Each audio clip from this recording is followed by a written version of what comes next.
বাস্তু মেনে বাড়িতে লাগান বজরংবলীর ছবি, সরে যাবে দুর্ভাগ্য। পবনপুত্র ও রামভক্ত বজরংবলী কলিযুগের দেবতা।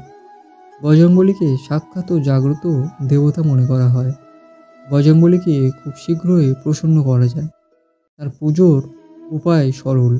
হনুমান ভক্তির কিছু বিশেষ নিয়ম রয়েছে। এই নিয়মগুলিকে কঠিন মনে করা হয়। বজরংবলীর উপাসনা যত সহজ ততই কঠিন। বজরংবলী সাধনায় ভক্তদের ব্রহ্মচর্য পালনের পাশাপাশি উত্তম চরিত্রের দিকেও নজর রাখতে হয়।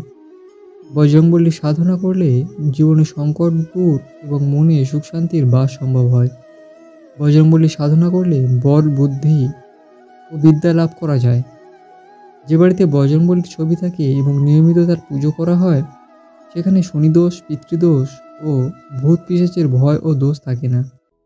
বাড়িতে কোথায় এবং কীভাবে বজরংবলীর ছবি লাগানো উচিত তারও কিছু নিয়ম রয়েছে। শয়নকক্ষে হনুমানের ছবি লাগাবেন না। শাস্ত্রমতে বজরংবলী বাল ব্রহ্মচারী এবং এ কারণে তার ছবি শয়নকক্ষে লাগানো উচিত নয়। তার পরিবর্তে বাড়ির ঠাকুর ঘরে বা অন্য কোনো পবিত্র স্থানে ছবি রাখা উচিত। পঞ্চমুখী বজরংবলী। বাস্তুবিজ্ঞান অনুযায়ী পঞ্চমুখী হনুমানের ছবি যে বাড়িতে থাকে, সেখানে উন্নতির পথে সমস্ত বাধা দূর হয় এবং ধন সম্পত্তি বৃদ্ধি হয়। আবার বাড়ির ভুল দিকে জলস্রোত থাকলে তার কারণে পরিবারে বাস্তুদোষ উৎপন্ন হয়। এই বাস্তুদোষের ফলে পরিবারে শত্রু, বাধা, অসুস্থতা এবং মনোমালিন্য দেখা দেয়। এই দোষ দূর করার জন্য বাড়িতে পঞ্চমুখী হনুমানের ছবি লাগানো উচিত। এই জলস্রোতের দিকে দক্ষিণ পশ্চিম দিকে হনুমানের এই ছবি রাখুন। বৈঠকখানায় হনুমানের এই ছবি লাগান।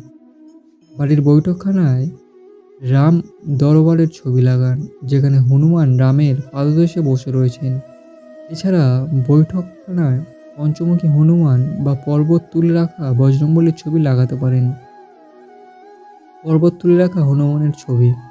এমন ছবি বাড়িতে রাখলে পরিবারের সদস্যের মধ্যে সাহস, বল, বিশ্বাস ও দায়িত্বের উন্নতি হয়। এর ফলে ব্যক্তি কোনো পরিস্থিতিকে ভয় পায় না। কঠিন পরিস্থিতিতেও খুব ছোট মনে হবে এবং শীঘ্র তার সমাধান করা যাবে। উড়ন্ত হনুমান। এমন ছবি বাড়িতে থাকলে উন্নতি ও সাফল্য লাভ থেকে কেউ আটকাতে পারবে না। উড়ন্ত হনুমানের ছবি জীবনে এগিয়ে যাওয়ার জন্য উৎসাহিত করে এবং সাহসের সঞ্চার করে। এর প্রভাবে সাফল্যের পথে এগোতে থাকবেন।